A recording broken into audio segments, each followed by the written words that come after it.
गहरी रात थी, मानो कालिक आसमान से रिस कर धरती पर फैल गई हो। हवा में सिसकियों का एक अनजाना शोर था, जैसे कोई अदृश्य जीव दर्द से कराह रहा हो। काल, जिसे विषकंठ के नाम से जाना जाता था, एक ठंडे पत्थर के चबूतरे पर बंधा हुआ था। उसके चारों ओर छाया गिरोह के सदस्य खड़े थे, उनकी आंखें रहस्यमय चमक से भरी हुई थीं। उनके हाथों में प्राचीन कलाकृतियां थीं, जिनमें अजीबोगरीब प्रतीक उकेरे हुए थे। हवा में एक तीखी गंध थी, लोबान और अज्ञात रसायनों का मिश्रण, जो किसी प्राचीन अनुष्ठान का संकेत दे रहा था। काल की आंखों में एक अजीब सी शांति थी, मानो वह अपने भाग्य को स्वीकार कर चुका हो। उसके शरीर में एक अजीब सी ऊर्जा धधक रही थी, एक ऐसी शक्ति जो उसने वर्षों तक छिपाई थी। उसकी सांसें धीमी और स्थिर थीं, जैसे वह किसी अज्ञात संसार में प्रवेश करने की तैयारी कर रहा हो। उसके मन में उसके बीते जीवन के अंश कौंध रहे थे, खून से सने हाथ, डरावनी चीखें और छाया गिरोह का क्रूर शासन। वह जानता था कि उसने अनगिनत पाप किए हैं, लेकिन फिर भी उसके अंदर एक अजीब सी उम्मीद थी, एक मुक्ति की लालसा। एक पुजारी, जिसके चेहरे पर एक रहस्यमय नकाब था, ने एक प्राचीन मंत्र का जाप शुरू किया। उसकी आवाज़ हवा में गूंज रही थी, मानो समय के पर्दे को चीर रही हो। कलाकृतियों से निकलने वाली रोशनी तेज होने लगी, एक चमकती हुई ऊर्जा जो काल के शरीर के चारों ओर घूम रही थी। काल को लगा जैसे उसकी आत्मा को खींचा जा रहा हो, उसके शरीर से अलग किया जा रहा हो। उसके अंदर एक अजीब सी ठंडक फैल गई, मानो मौत का स्पर्श हो। अचानक एक चीख गूंजी, इतनी तीव्र कि पत्थर के चबूतरे में दरारें पड़ गईं। काल के शरीर से एक काली ऊर्जा निकली, मानो उसकी आत्मा को खींचा जा रहा हो। उसकी आंखें चमक उठीं, एक अजीब सी रोशनी से भरी हुई, और फिर सब कुछ शांत हो गया। एक अजीब सी शांति छा गई, मानो समय थमसा गया हो। काल को लगा जैसे वह एक अंधेरे सुरंग में गिर रहा हो, जहां से कोई वापसी नहीं थी। अगले पल काल की आंखें खुलीं। वह एक धुंधले कमरे में लेटा हुआ था, एक अजीब सी बेचैनी से भरा हुआ। उसके शरीर में एक अजीब सी ऊर्जा दौड़ रही थी, मानो कोई अज्ञात शक्ति उसके भीतर प्रवेश कर गई हो। उसने अपने हाथों को देखा, पतले और जवान, उसके पिछले शरीर से बिल्कुल अलग। उसने अपने आसपास देखा, एक साधारण कमरा, किताबों और डेस्क से भरा हुआ। वह कहाँ था और क्या हुआ था? उसके मन में सवाल उमड़ रहे थे, लेकिन कोई जवाब नहीं था। एक अजीब सी आवाज़ उसके दिमाग में गूंजी, ठंडी और मशीनी, लेकिन फिर भी एक अजीब सी गहराई के साथ। वाहक, आपका स्वागत है। प्रणाली सक्रिय हो रही है। काल ने अपने सिर को हिलाया, भ्रमित और डरा हुआ। प्रणाली? क्या बकवास है? उसने फुसफुसाया। आवाज़ ने जवाब दिया, आपको एक नया उद्देश्य दिया गया है। आपको अर्जुन शर्मा, एक शिक्षक के रूप में जीवन जीना होगा। आपको इस स्कूल में छात्रों को शिक्षित करना होगा, और साथ ही आपको प्रणाली के मिशन को पूरा करना होगा।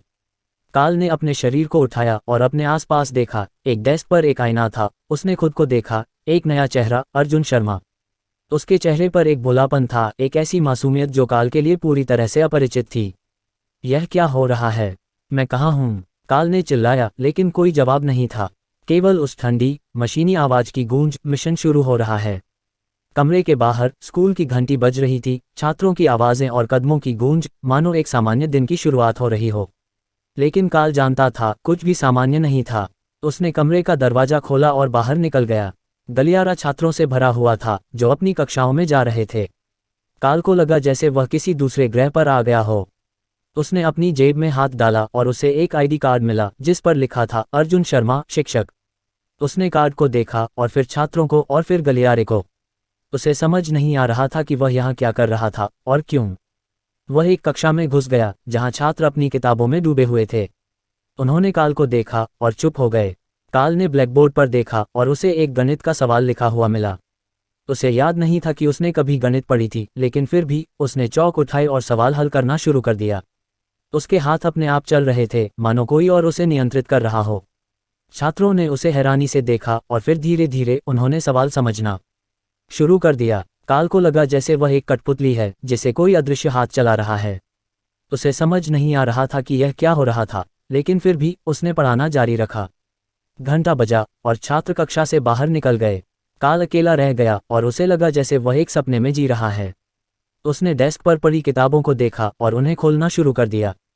उसे समझ नहीं आ रहा था कि यह सब ज्ञान उसके दिमाग में कहाँ से आ रहा था, लेकिन फिर भी उसने पढ़ना जारी रखा। रात हो गई और स्कूल खाली हो गया। काल अभी भी कमरे में बैठा हुआ था, किताबों में डूबा हुआ। उसे लगा जैसे उसका दिमाग फट जाएगा, लेकिन फिर भी उसने पढ़ना जारी रखा। अचानक उसे एक अजीब सी आवाज़ सुनाई दी, जो उसके दिमाग में गूंज रही थी। वाहक, आपको एक नया मिशन दिया गया है। काल ने अपना सिर उठाया और कमरे में देखा, लेकिन कोई नहीं था। कौन है? उसने पूछा। आवाज ने जवाब दिया, आपको रात के 12 बजे स्कूल के तहखाने में जाना होगा। वहां आपको एक प्राचीन कलाकृति मिलेगी जिसे आपको पुनः प्राप्त करना होगा। काल को डर लग रहा था, लेकिन फिर भी उसने हाँ कह दिया। उसे नहीं पता था कि वह ऐसा क्यों कर रहा था, लेकिन फिर भी उसने आवाज का पालन किया। वह स्कूल के तहखाने में गया जो अंधेरा और डरावना था। उसने एक टॉर्च जलाई और तहखाने में घूमना शुरू कर दिया। उसे एक कमरा मिला जहां एक प्राचीन कलाकृति रखी हुई थी। वह कलाकृति एक चमकता हुआ पत्थर था जो अजीबोगरीब प्रतीकों से ढका हुआ था। काल ने पत्थर को छुआ और उसे एक अजीब सी ऊर्जा महसूस हुई। उसे लगा जैसे पत्थर उसे कुछ बता रहा है, लेकिन वह समझ नहीं पा रहा था कि क्या। अचानक उसे एक आवाज सुनाई दी जो कमरे के दूसरे छोर से आ रही थी। तुम यहाँ क्या कर रहे हो? काल ने अपनी टॉर्च उठाई और देखा कि एक आदमी खड़ा हुआ है जिसके चेहरे पर एक रहस्यमय नकाब है। मैं यहाँ कलाकृति लेने आया हूँ, काल ने कहा। आदमी हंसा और कहा, तुम नहीं जानते कि तुमने क्या छेड़ा है। ये कलाकृति एक प्राचीन शक्ति का स्रोत है और तुम इसे नहीं ले जा सकते। काल ने पत्थर उठाया और कहा, मैं इसे ले जा रहा हूँ। आदमी ने अपनी आंखें चमकाईं और कहा, तुम नहीं जानते कि तुम क्या कर रहे हो। तुम इस शक्ति को नियंत्रित नहीं कर सकते। आदमी ने काल पर हमला किया और एक लड़ाई शुरू हो गई। काल को लगा जैसे वह एक अलग ही दुनिया में आ गया है जहां शक्तियां और रहस्य आम बात हैं। उसे समझ नहीं आ रहा था कि वह इस लड़ाई में क्यों है, लेकिन फिर भी उसने लड़ना जारी रखा। लड़ाई लंबी और कठिन थी, लेकिन अंत में काल ने आदमी को हरा दिया। आदमी जमीन पर गिर गया और कहा, तुम नहीं जानते कि तुमने क्या किया है। तुमने एक प्राचीन शक्ति को जगा दिया है और अब तुम इसके परिणाम भुगतोगे। काल ने पत्थर उठाया और कमरे से बाहर निकल गया। उसे नहीं पता था कि उसने क्या किया है, लेकिन उसे पता था कि कुछ बहुत बुरा होने वाला है। वह स्कूल से बाहर निकला और रात के अंधेरे में गायब हो गया। काल उस चमकते हुए पत्थर को अपनी मुट्ठी में जकड़े हुए रात के अंधेरे में स्कूल से बाहर निकला। उसके मन में सवालों का तूफान था, लेकिन कोई जवाब नहीं था। उसे पता था कि उसने कुछ ऐसा किया है जो उसे एक खतरनाक रास्ते पर ले जाएगा। जैसे ही वह सड़क पर चला, उसने महसूस किया कि पत्थर से एक अजीब सी ऊर्जा निकल रही है जो उसके शरीर में दौड़ रही है। उसे लगा जैसे उसकी पिछली शक्तियां जाग रही हैं, लेकिन वे उस पत्थर की शक्ति के आगे धुंधली थीं। वह एक सुनसान पार्क में रुका और पत्थर को देखा। उस पर उकेरे हुए प्राचीन प्रतीक चमक रहे थे, मानो वे उसे कुछ बताना चाहते हों। अचानक उसके दिमाग में एक आवाज गूंजी, वाहक, आपने प्राचीन कलाकृति को पुनः प्राप्त किया है। ये कालचक्र है, एक ऐसी शक्ति जो समय और वास्तविकता को मोड़ने की क्षमता रखती है। काल ने पत्थर को कसकर पकड़ लिया और कहा, ये सब क्या है? मैं यहाँ क्यों हूँ और तुम कौन हो? आवाज ने जवाब दिया, मैं प्रणाली हूँ, एक प्राचीन इकाई जो आपको एक नया उद्देश्य देने के लिए चुनी गई है। आप वाहक हैं, एक ऐसा व्यक्ति जो इस शक्ति का उपयोग दुनिया को बदलने के लिए कर सकता है। काल हंसा, दुनिया को बदलना? मैं तो बस एक अपराधी हूँ जिसे मौत की सजा मिली थी। आवाज ने कहा, आपका अतीत अब मायने नहीं रखता। आपको एक दूसरा मौका दिया गया है, एक मौका अपनी गलतियों को सुधारने का, एक मौका दुनिया को बचाने का। काल ने पत्थर को देखा और फिर अपने हाथों को।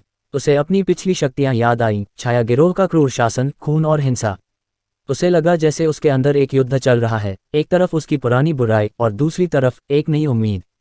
अगले दिन काल अर्जुन शर्मा के रूप में स्कूल गया। छात्रों ने उसे देखा और उन्हें लगा जैसे वह बदल गया है।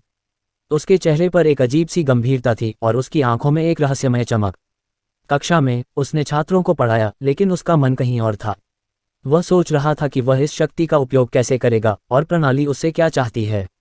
घंटा बजा और छात्र कक्षा से बाहर निकल गए। काल अकेला रह गया और उसने पत्थर को अपनी जेब से निकाला। अचानक उसके दिमाग में एक दृश्य कौंधा, एक रहस्यमय अनुष्ठान, एक प्राचीन मंदिर और एक शक्तिशाली व्यक्ति जो कालचक्र को नियंत्रित करने की कोशिश कर रहा था। उसे समझ में आ गया, वह आदमी जो तहखाने में मिला था वह सिर्फ एक प्यादा था। असली खतरा कहीं और था। वह व्यक्ति जो कालचक्र को नियंत्रित करना चाहता था, वह उसका विरोधी था, एक ऐसा व्यक्ति जो प्राचीन शक्तियों का उपयोग दुनिया को नष्ट करने के लिए करेगा। काल ने प्रणाली से पूछा, वह कौन है और वह कालचक्र क्यों चाहता है? प्रणाली ने जवाब दिया, उसका नाम विरूप है, एक प्राचीन जादूगर जो अंधेरे शक्तियों का उपयोग करता है।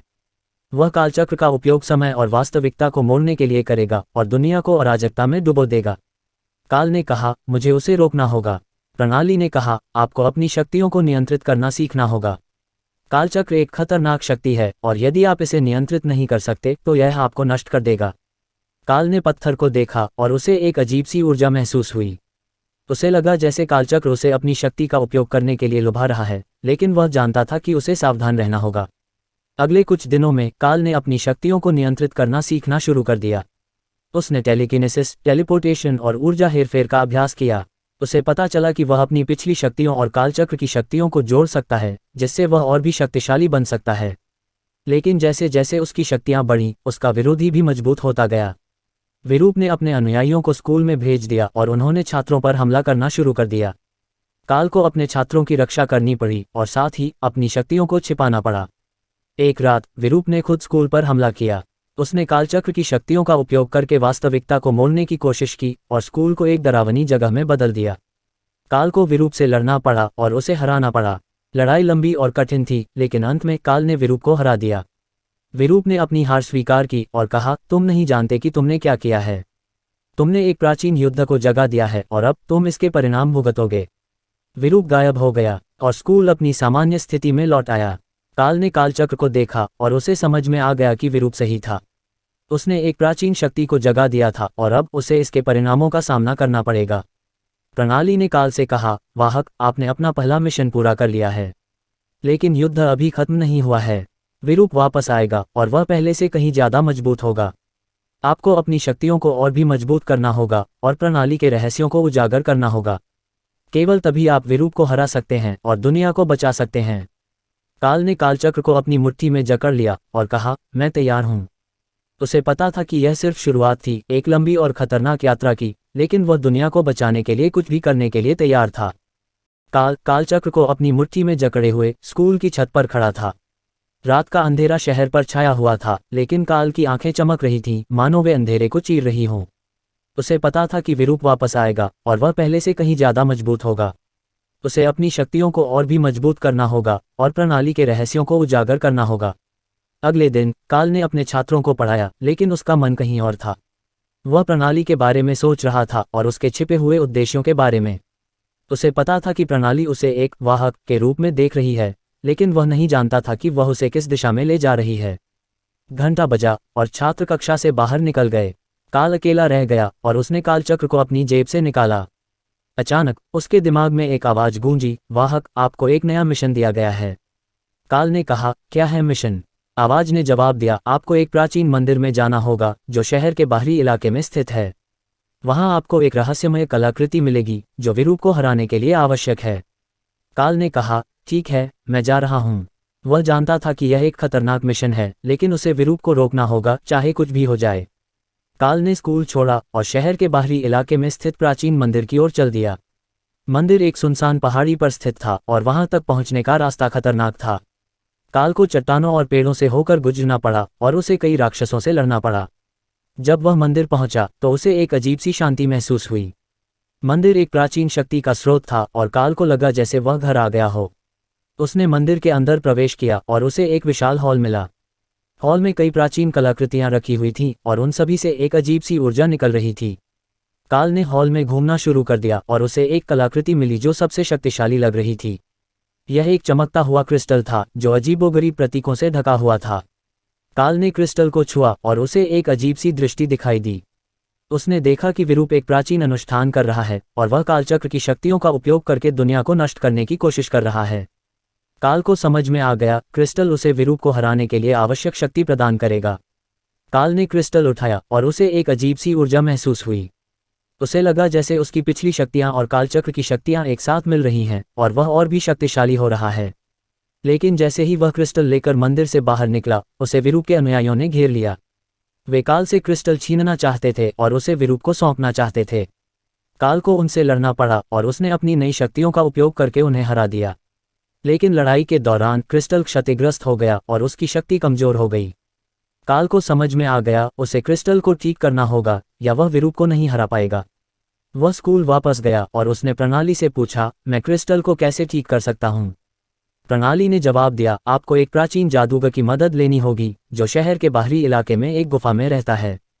काल ने जादूगर की गुफा की ओर चल दिया। जादूगर एक बूढ़ा और बुद्धिमान व्यक्ति था जो प्राचीन शक्तियों के बारे में सब कुछ जानता था। काल ने उसे क्रिस्टल दिखाया और उसने कहा, यह क्रिस्टल एक प्राचीन शक्ति का स्रोत है, लेकिन ये क्षतिग्रस्त हो गया है। इसे ठीक करने के लिए आपको एक दुर्लभ सामग्री की आवश्यकता होगी जिसे अमरता का अमृत कहा जाता है। काल ने पूछा, मैं अमरता का अमृत कहाँ से प्राप्त कर सकता हूँ? जादूगर ने जवाब दिया, यह एक खतरनाक यात्रा होगी, लेकिन आपको इसे प्राप्त करना होगा। यह एक प्राचीन मंदिर में छिपा हुआ है जो दुनिया के सबसे खतरनाक जंगल में स्थित है। काल ने जादूगर को धन्यवाद दिया और जंगल की ओर चल दिया। जंगल में कई खतरनाक जानवर और राक्षस रहते थे, लेकिन काल को डर नहीं लगा। वह जानता था कि उसे अमरता का अमृत प्राप्त करना होगा, चाहे कुछ भी हो जाए। उसने जंगल में कई दिनों तक यात्रा की और अंत में उसे प्राचीन मंदिर मिला। मंदिर एक रहस्यमय घाटी में स्थित था और वहां तक पहुंचने का रास्ता खतरनाक था। काल ने मंदिर में प्रवेश किया और उसे एक अजीब सी शांति महसूस हुई। उसे पता था कि अमरता का अमृत यहीं छिपा हुआ है। उसने मंदिर में घूमना शुरू कर दिया और उसे एक गुप्त कक्ष मिला। कक्ष में एक छोटा सा शीशा रखा हुआ था जिसमें एक चमकदार तरल था। काल को समझ में आ गया, यही अमरता का अमृत है। उसने शीशे को उठाया और उसे एक अजीब सी ऊर्जा महसूस हुई। लेकिन जैसे ही वह कक्ष से बाहर निकला, उसे एक राक्षस ने घेर लिया। राक्षस अमरता का अमृत चुराना चाहता था और काल को उसे हराना पड़ा। लड़ाई लंबी और कठिन थी, लेकिन अंत में काल ने राक्षस को हरा दिया। उसने शीशे को अपनी जेब में रखा और मंदिर से बाहर निकल गया। वह जादूगर की गुफा में वापस गया और उसे अमरता का अमृत दिखाया। जादूगर ने कहा, शाबाश, तुमने एक खतरनाक यात्रा पूरी की है। अब हम क्रिस्टल को ठीक कर सकते हैं। जादूगर ने क्रिस्टल और अमरता का अमृत लिया और एक प्राचीन मंत्र का जाप करना शुरू कर दिया। क्रिस्टल धीरे धीरे ठीक होने लगा और उसकी शक्ति वापस आने लगी। जब क्रिस्टल पूरी तरह से ठीक हो गया तो काल ने उसे उठाया और उसे एक अजीब सी ऊर्जा महसूस हुई। उसे लगा जैसे वह विरूप को हराने के लिए तैयार है। वह स्कूल वापस गया और उसने प्रणाली से कहा, मैं विरूप से लड़ने के लिए तैयार हूँ। प्रणाली ने जवाब दिया, अच्छा। विरूप एक प्राचीन अनुष्ठान कर रहा है जो शहर के बाहरी इलाके में एक प्राचीन मंदिर में हो रहा है। आपको उसे रोकना होगा और दुनिया को बचाना होगा। काल स्कूल वापस लौटा। गलियारे में चलते हुए उसे एक अजीब सी शांति महसूस हुई, मानो इतने दिनों के बाद वह घर लौट आया हो। कक्षा में प्रवेश करते ही छात्रों की आंखें चमक उठीं। उन्होंने उसे घेर लिया, सवालों की बौछार करते हुए। सर, आप कहाँ गए थे? हम सब बहुत चिंतित थे। काल ने मुस्कुराकर कहा, मैं एक जरूरी काम से बाहर गया था, लेकिन अब मैं वापस आ गया हूँ। उसने उन्हें शांत किया और ब्लैकबोर्ड पर देखा। एक गणित का जटिल सवाल लिखा हुआ था। चलिए, आज हम इस सवाल को हल करते हैं। उसने छात्रों को पढ़ाया, लेकिन उसका मन कहीं और था। वह जानता था कि विरूप वापस आएगा और उसे तैयार रहना होगा। उसने छात्रों को प्राचीन शक्तियों और रहस्यमय अनुष्ठानों के बारे में बताया, लेकिन उन्हें यह नहीं बताया कि वह खुद इन शक्तियों का उपयोग करता है। रात हुई और स्कूल खाली हो गया। काल अकेला रह गया। उसने प्रणाली से संपर्क किया, विरूप कब वापस आएगा? प्रणाली ने जवाब दिया, मुझे नहीं पता वाहक, लेकिन वह जल्द ही वापस आएगा। हमें तैयार रहना होगा। काल ने कहा, हमें एक योजना बनानी होगी। हमें अपने छात्रों को प्रशिक्षित करना होगा, उन्हें अपनी रक्षा करना सिखाना होगा। प्रणाली ने कहा, आप सही हैं वाहक, हमें अपनी शक्तियों का उपयोग करके उन्हें प्रशिक्षित करना होगा। अगले कुछ हफ्तों में काल ने अपने छात्रों को प्राचीन शक्तियों और रहस्यमय अनुष्ठानों के बारे में प्रशिक्षित किया। उसने उन्हें अपनी रक्षा करना सिखाया और उन्हें यह भी सिखाया कि वे अपनी शक्तियों का उपयोग कैसे कर सकते हैं। छात्रों ने तेजी से सीखा और वे काल के सबसे भरोसेमंद सहयोगी बन गए। एक रात काल को एक अजीब सी आवाज सुनाई दी, वाहक, विरूप वापस आ गया है। काल ने कहा, कहाँ है वह? प्रणाली ने जवाब दिया, वह शहर के बाहरी इलाके में एक प्राचीन मंदिर में है। वह एक बार फिर से कालचक्र की शक्तियों को जगाने की कोशिश कर रहा है। काल ने अपने छात्रों को इकट्ठा किया और उन्हें बताया कि उन्हें विरूप को रोकना होगा। छात्र डर गए, लेकिन उन्होंने काल का साथ देने का फैसला किया। वे जानते थे कि काल उन्हें बचा सकता है और वे उसके लिए कुछ भी करने के लिए तैयार थे। काल और उसके छात्र प्राचीन मंदिर की ओर चल दिए। मंदिर एक बार फिर से काली ऊर्जा से घिरा हुआ था और हवा में एक तीखी गंध थी। काल जानता था कि यह एक खतरनाक लड़ाई होगी, लेकिन वह अपने छात्रों को बचाने के लिए कुछ भी करने के लिए तैयार था। उन्होंने मंदिर में प्रवेश किया और उन्हें विरूप दिखाई दिया। विरूप एक वेदी पर खड़ा था और उसके चारों ओर उसके अनुयायी खड़े थे। वे एक बार फिर से प्राचीन मंत्र का जाप कर रहे थे और कालचक्र की शक्ति जाग रही थी। विरूप ने काल को देखा और हंसा, वाह, तुम वापस आ गए हो। क्या तुम अपनी हार स्वीकार करने आए हो? काल ने कहा, मैं तुम्हें रोकने आया हूँ विरूप, तुम इस दुनिया को नष्ट नहीं करोगे। विरूप ने कहा, तुम मुझे नहीं रोक सकते वाहक, मैं कालचक्र की शक्ति का उपयोग करके इस दुनिया को नष्ट कर दूंगा और एक नई दुनिया बनाऊंगा जहां मैं भगवान बनूंगा। विरूप ने काल और उसके छात्रों पर हमला किया और एक महायुद्ध शुरू हो गया। विरूप ने कालचक्र की शक्तियों का उपयोग करके काल पर हमला किया और काल और उसके छात्रों ने अपनी नई शक्तियों का उपयोग करके विरूप का मुकाबला किया। लड़ाई लंबी और कठिन थी और दोनों ही पक्ष अपनी पूरी शक्ति का उपयोग कर रहे थे। काल को समझ में आ गया, उसे विरूप को हराने के लिए कालचक्र के स्रोत को नष्ट करना होगा। लेकिन कालचक्र का स्रोत बहुत शक्तिशाली था और उसे नष्ट करना आसान नहीं था। काल ने अपने छात्रों को विरूप के अनुयायियों से लड़ने के लिए कहा और उसने खुद विरूप से लड़ने का फैसला किया। वह जानता था कि यह एक खतरनाक लड़ाई होगी, लेकिन उसे विरूप को हराना होगा, चाहे कुछ भी हो जाए। काल और विरूप के बीच एक भयंकर युद्ध हुआ। दोनों ही योद्धा अपनी पूरी शक्ति का उपयोग कर रहे थे और मंदिर हिल रहा था। काल ने अपनी सभी शक्तियों का उपयोग करके विरूप पर हमला किया और विरूप ने भी कालचक्र की शक्तियों का उपयोग करके काल का मुकाबला किया। अंत में काल ने विरूप को हरा दिया। विरूप घायल हो गया और उसने कालचक्र के स्रोत से अपना नियंत्रण खो दिया। काल ने अपनी सभी शक्तियों का उपयोग करके कालचक्र के स्रोत को नष्ट कर दिया। जैसे ही कालचक्र का स्रोत नष्ट हुआ, कालचक्र की शक्ति गायब हो गई। काल को लगा जैसे उसके कंधों से एक बड़ा बोझ उतर गया है। उसने विरूप को देखा और कहा, यह खत्म हो गया है विरूप, तुम अब इस दुनिया को नष्ट नहीं कर सकते। विरूप ने कहा, तुम जीत गए वाहक, लेकिन ये जीत अस्थायी है। मैं वापस आऊंगा और मैं तुम्हें हरा दूंगा। विरूप गायब हो गया और काल और उसके छात्र अकेले रह गए। काल ने अपने छात्रों को देखा और मुस्कुराया, तुम सब ने बहुत अच्छा काम किया, तुमने इस दुनिया को बचाया है। छात्रों ने काल को धन्यवाद दिया और उन्होंने मंदिर से बाहर निकलकर स्कूल वापस जाने का फैसला किया। स्कूल वापस जाते समय काल ने प्रणाली से पूछा, क्या विरूप वापस आएगा? प्रणाली ने जवाब दिया, मुझे नहीं पता वाहक, लेकिन हमें तैयार रहना होगा। अंधेरे शक्तियां कभी भी पूरी तरह से नष्ट नहीं होती हैं, वे हमेशा वापस आने का रास्ता ढूंढती हैं। काल ने कहा, मैं समझता हूँ, हम तैयार रहेंगे। काल ने स्कूल पहुंचकर छात्रों को उनके घर भेज दिया और वह अपने कमरे में चला गया। वह जानता था कि विरूप वापस आएगा और उसे तैयार रहना होगा, लेकिन वह ये भी जानता था कि वह अकेला नहीं है। उसके छात्र उसके साथ थे और वे मिलकर किसी भी खतरे का सामना कर सकते थे। काल को शांति का अनुभव हुआ। उसे पता था कि उसने अपना प्रायश्चित कर लिया है और अब वह एक नए जीवन की ओर अग्रसर है।